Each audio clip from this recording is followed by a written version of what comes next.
जरा सोचो तुम इतने खूबसूरत हो जाओ कि घर से बाहर निकलते ही लड़कियों का जमावड़ा लग जाए और तुम्हारी खूबसूरती को संभाल पाना उनके बस की बात ही ना हो। कुछ ऐसा ही होता है हमारी आज की कहानी में। कहानी की शुरुआत होती है मार्स परिवार से, जो पिछली कई पीढ़ियों से सबसे सुंदर इंसानों में से थे। लोग उनकी खूबसूरती की वजह से उन्हें बेहद पसंद करते थे और यही उनके पैसे कमाने का तरीका था। उनका सबसे बड़ा बेटा ओकिस एक टिकटॉक स्टार है। उसके दिलकश चेहरे की वजह से उसके करोड़ों फॉलोअर्स थे। इसके अलावा वो आम लड़कों की लड़कियों से सेटिंग करवाने में भी मदद करता था। उसका बाप पार्कर भी अपने समय में हद से ज्यादा खूबसूरत था, जो आए दिन लड़कियों का दिल तोड़ता था। उसने 1200 से ज्यादा लड़कियों को डेट किया था और आखिरकार उसे अपने बच्चों की माँ मिल गई। उसकी माँ भी काफी खूबसूरत थी, लेकिन थोड़ा आदमियों की तरह। अबे इसकी तो मूछें भी हैं। उनका छोटा बेटा कुलीन घर में सबसे ज्यादा सुंदर है। पूरे परिवार को अपनी खूबसूरती पर नाज था, लेकिन कुलीन चाहता था कि वो एक आम जिंदगी गुजारे। वो अक्सर सोचता था कि अगर वो थोड़ा कम सुंदर होता तो हर बार बाहर निकलने पर उसके पीछे लड़कियों की भीड़ ना पड़ती। उसके सुंदर चेहरे की एक झलक देखते ही लड़कियां पागल सी हो जाती। किसी की नाक से खून बहता तो कोई अपने बाल नोचकर इधर उधर कूदने लग जाती। नतीजा ये हुआ कि कुलीन की आज तक किसी लड़की से बात तक नहीं हो पाई थी। वो ज्यादा बाहर नहीं जाता था और अब तक घर से ही पढ़ रहा था। कुलीन के पास अपनी मछली के अलावा बात करने के लिए कोई भी नहीं था। वो अकेला ही पत्ते खेलते हुए मछली से बातें करता रहता। उसके इस बर्ताव से उसके परिवार को काफी चिंता हो रही थी। वो कई बार उसे सुंदर लड़कियों की तस्वीरें दिखाकर पंप देता कि जा भाई दुनिया में लड़की लड़की पटा, क्या कर रहा है तू। लेकिन कुलीन कहने लगा कि उसे एक ऐसी लड़की चाहिए जिसे उसकी सुंदरता से फर्क ही न पड़ता हो। वो चाहता था कि लड़कियां उसके दिल के लिए उसे पसंद करें। जब कोई तरकीब काम नहीं आई तो परिवार वालों ने एक नया तरीका सोचा। उन्होंने गरीब होने का नाटक करने का प्लान बनाया ताकि वो कुलीन को स्कूल जाने पर मजबूर कर सकें। एक रात जब कुलीन पानी पीने उठा तो उसने अपने माँ बाप को बात करते सुना कि अब से वो लोग नाश्ते में सिर्फ अंडे खाया करेंगे ताकि कुलीन को घर से पढ़ाने के पैसे जमा हो सके। ये सुनकर उसे काफी पछतावा हुआ और अगली सुबह उसने स्कूल जाकर पढ़ने का फैसला किया। ये सुनकर पूरा परिवार खुशी से नाचने लगा, लेकिन फिर कुलीन ने कहा कि मैं तो सिर्फ लड़कों के स्कूल में जाऊंगा। बाकी सबका मूड थोड़ा खराब हुआ, लेकिन फिर भी वो मान गए कि कम से कम घर से बाहर तो निकलेगा ये। स्कूल के पहले दिन ओकिस उसे बाइक पर छोड़ने गया, लेकिन बाइक से उतरकर भी कुलीन हेलमेट पहनकर ही चला गया। उसने पूरा दिन हेलमेट पहनने की सोची ताकि किसी का ध्यान उसकी खूबसूरती पर ना जाए, लेकिन हुआ एकदम उल्टा, क्योंकि हेलमेट की वजह से सारे बच्चे उसे ही देखने लगे। उसे परेशान करने सिडी नाम का एक लड़का और उसके चेले आ गए। जब टीचर आई तो उसने कुलीन को हेलमेट उतारने को कहा। ना चाहते हुए भी कुलीन को अपना हेलमेट उतारना पड़ा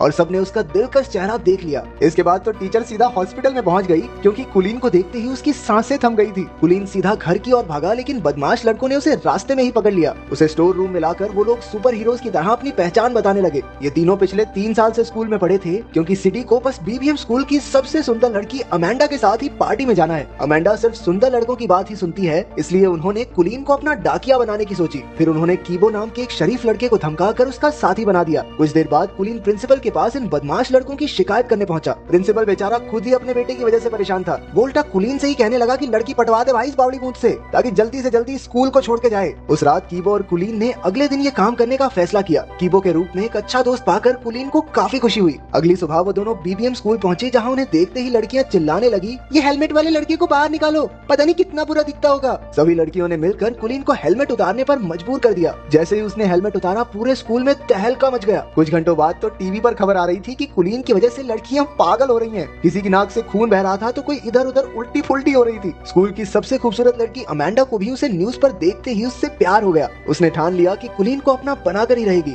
जब खबर चारों ओर फैल गई तो हजारों की तादाद में लड़कियां कुलीन के घर के बाहर इकट्ठा होने लगी। उसके परिवार वालों ने घर में एंट्री के लिए टिकट बेचकर पैसा कमाना शुरू कर दिया। जब कुलीन ने छिपकर ये सब देखा तो उसे समझ आया कि उसके परिवार ने ही उसका इस्तेमाल किया है। जब उन्होंने उसे कॉल करके घर पर वापस बुलाया तो कुलीन ने लौटने से साफ इनकार कर दिया। और तो और इतनी सारी लड़कियों की वजह से अपनी मछली की बुरी हालत देखकर उसका दिल और टूट गया। अब वो एक बिल्डिंग की छत पर उसे ढूंढ रही लड़कियों से छुपता फिर रहा था। अचानक एक लड़की ने पीछे से आकर कहा, छलांग वलांग मारने का तो प्लान नहीं है ना तुम्हारा। कुलीन हैरान होकर उसे देखने लगा, क्योंकि वो पहली लड़की थी जो उसे देखकर बेहोश नहीं हुई। उसे देखकर कुलीन के दिल की धड़कन बढ़ने लगी और वो कुछ बोल तक नहीं पाया। इसके बाद वो लड़की भी कुछ नहीं बोली और वहाँ से चली गई। कुछ देर बाद वो कीबो के घर रात गुजारने पहुंचा। कीबो और उसकी दादी ने उसका काफी ख्याल रखा। कीबो के कमरे में कुछ बहुत ही रेयर कार्ड्स को देखकर वो काफी खुश हुआ, क्योंकि उसे भी ऐसे कार्ड्स कलेक्ट करने का शौक था। अगले दिन दोनों छत वाली लड़की को ढूंढने लड़कियों के स्कूल में गए। वहाँ पर उनकी मुलाकात अमेंडा से हो गई, जिसे उन्होंने सिडी का खत दे दिया। अमेंडा कुलीन की खूबसूरती से फर्क न पड़ने का नाटक करने लगी, लेकिन जैसे ही वो गया अमेंडा की नाक से भी खून निकलने लगा। कुलीन को सीढ़ियों पर वो लड़की फिर से दिखी, लेकिन अपने आसपास लड़कियों के झुंड की वजह से वो उससे बात नहीं कर पाया। अगले कुछ दिनों तक कुलीन और कीबो साथ रहे और दोनों में गहरी दोस्ती हो गई। अगले दिन कीबो कुलीन को फुटबॉल देखने साथ ले गया, जहाँ वो अक्सर रेरे नाम की लड़की से मिलने जाता था। कीबो इस लड़की को बेहद पसंद करता था। मैच के बाद कुलीन की नजर अचानक उस छत वाली लड़की पर पड़ गई। वो तो बस उसे देखता ही रह गया। तभी कीबो ने आकर उन्हें मिलवाया और कहा कि उसका नाम रेरे है। तब जाकर कुलीन को पता चला कि कीबो भी इसी लड़की लड़की को पसंद करता है। रेरे और कीबो काफी अच्छे दोस्त थे और उन्हें साथ देखकर कुलीन को जलन होने लगी। वो रात को ठीक से सो भी नहीं पाया क्योंकि उसे समझ नहीं आ रहा था कि वो करे क्या।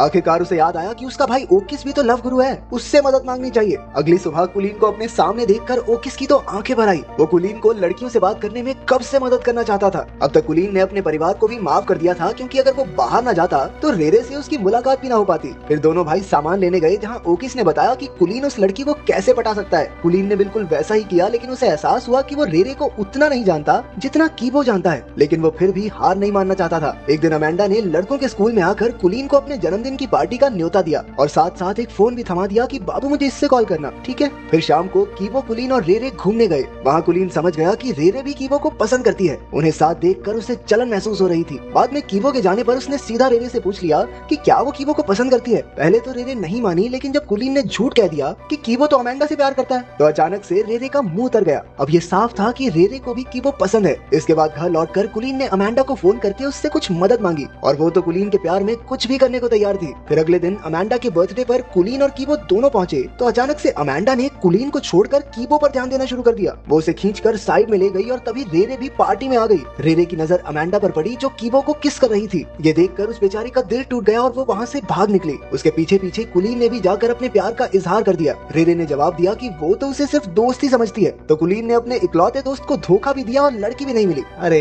इससे बुरा और क्या होगा। उधर सिडी और उसके चेलों ने भी कीबो और अमेंडा को किस करते देख लिया और उन्होंने गुस्से में कीबो की जमकर धुलाई कर दी। कुलीन दूर खड़ा देखता रहा, लेकिन कीबो को बचाने की उसकी हिम्मत नहीं हुई। बाद में वो कीबो को घर ले आया। अपने दोस्त को दर्द से कराहता देख कुलीन को एहसास हुआ कि उसने बहुत बड़ी गलती कर दी है। उसे अपने किए पर बहुत पछतावा हो रहा था और आखिरकार उसने सारी कहानी कीबो को बता दी। इस धोखे से कीबो हैरान रह गया। वो कहने लगा कि अगर उसे पता होता कि कुलीन भी रेरे को पसंद करता है तो वो खुद ही पिछड़ जाता, लेकिन कुलीन के दिए धोखे के बाद से वो उसका दोस्त बनकर नहीं रहना चाहता। कुलीन पूरे 1 महीने बाद घर लौटा। उसने किसी से बात नहीं की और खुद को कमरे में बंद कर लिया। उसे अपने दोस्त की बहुत याद आती थी। घर पर उसकी माँ ने उसे उसकी मछली दी जो एकदम सही सलामत थी। अपनी माँ की बातें सुनकर कुलीन को एहसास हुआ कि लोग उससे कितना प्यार करते हैं। अब उसने फैसला किया कि वो कीबो को जरूर मना लेगा। अगली सुबह उसने रेरे को जाकर सब सच बता दिया। इसके बाद उसने कीबो के पास जाकर उससे माफी मांगने की कोशिश की तो पहले तो कीबो नखरे मारता रहा, लेकिन बातों बातों में कुलीन ने कीबो से बुलवा लिया कि वो रेरे को कितना प्यार करता है। बाद में पता चला कि रेरे फोन पर सब कुछ सुन रही थी। आखिरकार उन दोनों के बीच की गलतफहमियां दूर हो गई थी। कुछ दिन बाद सब डांस पार्टी में गए जहां कीबो की पार्टनर रेरे थी और कुलीन की पार्टनर अमेंडा। आखिरकार कुलीन और अमेंडा को डांस के किंग और क्वीन का खिताब मिला। जहां एक और सारी लड़कियां उसे स्टेज पर देखकर पगला रही थी, वहीं उसे एक लड़की की आवाज आई कि इतना भी अच्छा नहीं दिखता ये। सुनते ही कुलीन का दिल एक बार फिर से जोरों से धड़कने लगा और उसकी नजरें इस अनजान लड़की